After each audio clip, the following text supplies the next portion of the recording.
And we are back, and we just finished Fear Street Part 1, 1994. Currently streaming on Netflix. It's from 2021. It's rated R. The runtime on this is 1 hour and 47 minutes. And it was a ton of fun, I thought. It was good. It was like a throwback to like it definitely had a throwback feel to it, like Scream and like I Know What You Did Last Summer, right? It definitely was immersed in the time. The costuming department got it all right. The music department got it all right, although I did get annoyed at one point. They were going a little overboard. They were going a little overboard with the songs. There are a lot of good songs in the 90s, but seriously. You didn't need to use all of them. They don't need to overlap. Yes. I found that annoying, but everything else was pretty decent. I mean, there's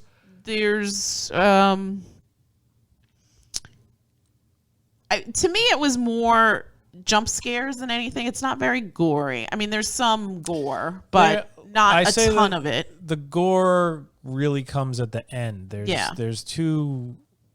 One especially like mutilating moment, and another one is like a pretty brutal killing. Yeah. The other killings are more like stabbings. Off screen. Yeah, and they happen off screen. You just see the results, like in the hospital and stuff. Yeah.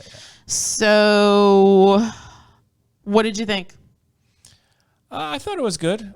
Interesting start to. It was always like intended to, from what I understand of these movies, is they released them I think a week apart. Or something like that, yeah. So the whole trilogy was made all at once. So it's always been intended to be a story that carries over 3 movies. I also think it's interesting that they start with 94, the next one is 78, and the last one is 1666. It's interesting that they're telling the story backwards. Yeah. But I mean, because they give you a little teaser of what's coming the next time around, so it's clear that it's not like as though the entire story is going to be set in 78. It's clearly like a flashback to the story of what happened in 78 that's going to help these people in 94 to figure out how to ultimately end the solution this to the problem that presents itself at the end of the movie. Yes. We don't want to give too much away. Good performances throughout. I was pleasantly surprised. It was better than I thought it would be. Yeah, I mean, decent acting from all the characters. Probably the only weak bit was like why the 2 girls broke up. I just thought that was stupid, that the way they were fighting. That just especially on Deana's part. Right. Like she was pissed that she moved to the neighboring town. Right. And she it was like, probably didn't have a choice. What decision choice in that. did she have? She's a teenager. Yeah. It's like you do what your parents say. It's not like as though these kids are in college or something. Right. These are high school kids. Well, Hollywood high school kids. I mean, they looked like they could be in high school. It wasn't like other movies. The younger brother maybe, but the rest of them, they're clearly at least in their 20s. I thought Kate looks like she could be in high school. Even Deana. Sam too. Yeah. She was wispy.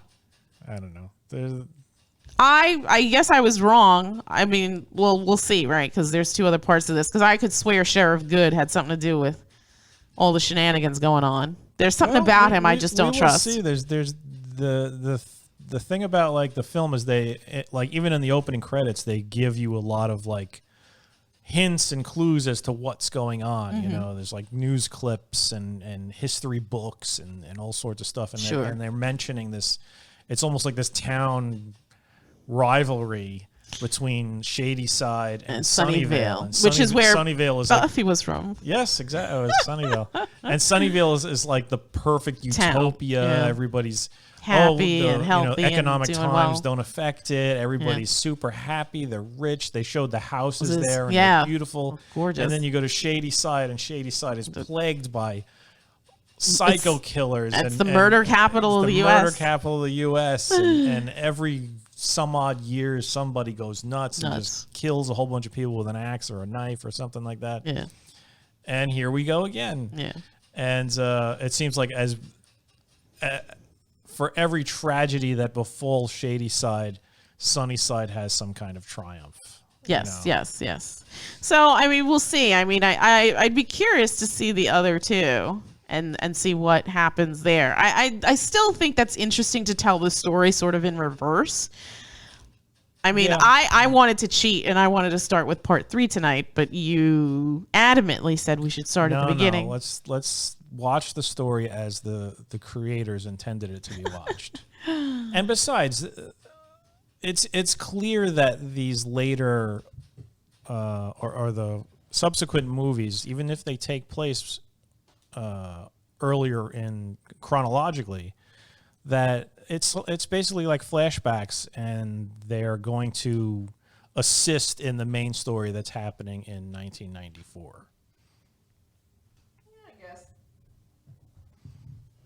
So going backwards probably would be a huge disservice. Yeah, maybe. It would just be interesting to see. No, but it would be interesting to see the story unfold chronologically, like what happened. But then you're giving to set off all these events. If you see it chronologically, then you're also seeing the stuff that's happening in 94, because I don't think the entire, I mean, who knows? I could be totally wrong. But as far as I could tell, it seems like it's people in 94 talking about things that happened in the past. Mm-hmm.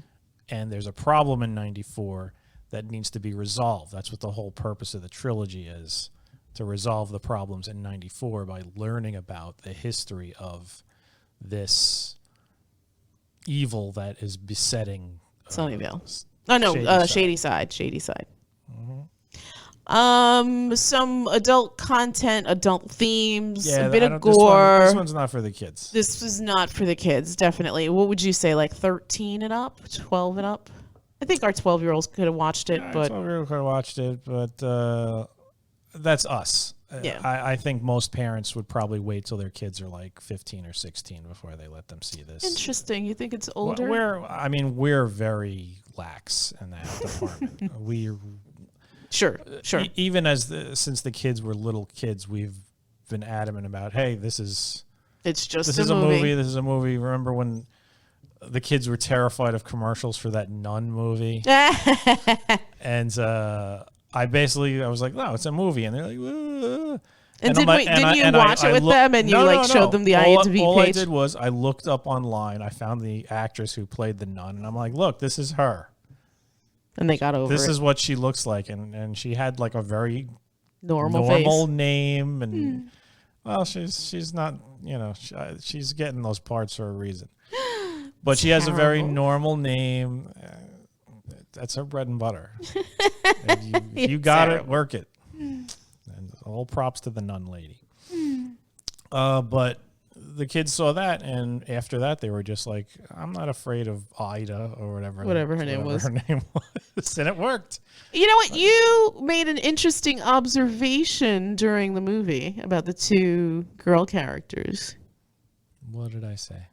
Deana and Sam. Oh yeah, that was definitely a nod to Supernatural. I think so too. And also the whole scenario with, we got to do something with the bones. Yes. Like when we were watching it, before we even picked up on the whole Sam and Deana thing. Yeah. We were just screaming, salt the bones and burn salt the bones. Burn and salt the bones. We learned nothing from television. Oh wait, that show didn't come out in 94. These kids got to wait a while. So when did that show come out? Early 2000s, right? I think. Probably. I mean, God, we watched the first 5 seasons of that show religiously. Yeah, that was a good show. It was a really good show. Lasted a long time. Yeah. That ending was horrible. Oh, it was one of the worst things I've ever seen. Imaginable. I mean, well, I guess it was COVID related, yeah, there was but still, there were some COVID related issues, but it was still terrible. Remember his makeup when he was supposed to be an old man? Yeah. And how his son had Dean stitched on his little overall. Good Lord. That was so silly. Did the writers not be able, I don't know. Maybe they were on lockdown too. I don't know. I mean, I had my own idea of how that should have ended. And I mean, if there was COVID issues, they could have just completely gone the animated route and just done that. But whatever. Nobody consults me. It's fine. I don't even know. But the writing, the writing was terrible on that last episode. It was so horrible. It really was. God. It really was. Just like the most saccharine, just throwaway garbage you've ever seen in your life. Yeah, and we kind of watched it on and off over the years. Kick to the scrotum. Actually, we watched like the first 6-7 seasons religiously, and then it kind of got dumb, and we were like, "What?" I think we tapered off around season 7 but I heard it got better, and then I heard it got better, but I just didn't feel like catching up. So yeah, same we would just here. catch it sporadically. Yeah, but we did watch that last episode for the nostalgia factor, and we were so disappointed. I watched the Scooby-Doo episode, which was fun. Did you? I didn't see it. I heard that was good. Yeah, I couldn't be bothered. I just wanted to see the last episode. I wanted to get in on that, and I regret it, actually. Yeah. It was not good. All right, well, getting back to this movie, I agree with you. They recycled the mall from Stranger Things. Yeah. And one of the actors from Stranger Things, which was interesting, too. The setup in the beginning was good. It was creepy. You just didn't know what was going on, and then, a little bit of exposition, and then you kind of delve into this current story. There was too much music in the beginning. I wish they had toned that down a bit. It wouldn't have bothered me if it was like you use the song and it's relevant to like the scene, but it's just sort of like in the background. Mm-hmm. What they were doing was they were playing a song and like in that fashion, but it was a bit overpowering. But then somebody would put on a pair of headphones and a new song would wash over the old song. And then they would go right into a third song. Yeah. It just didn't stop. It was relentless. There was about a good 2-minute stretch where it was just like you were listening to a 90s soundtrack. Like a Pandora playing me the 90s, Which, I mean, I get it. And obviously Netflix must have shelled a lot of money for like original rights to these songs, I'm assuming, because this was not cover songs. These were all the original songs. All the originals, but then again, it's like now's the time when all the artists from when we were younger are just like, hey, we better cash in on this mess. Yeah. Wow, that bunny is shedding like crazy. Animal. You look like an old master. My face is Your face is covered with bunny hair. Scale of 1 to 10, what would you give this movie? I'd give it like a 7. Like Vivo. Yeah, like Vivo. Yeah. Wasn't the best thing, wasn't the worst thing. It wasn't the worst thing. It was entertaining. Yeah. It was entertaining, it was fun. I've never been like a super fan of like stuff like Scream and whatnot. This is based on R.L. Stine, right? Yeah, this is like his more young adult oriented stuff rather than like Goosebumps sort of things. But like I said, I mean, I've watched those types of movies and they're enjoyable, but they're not. I've never been blown away by any of them.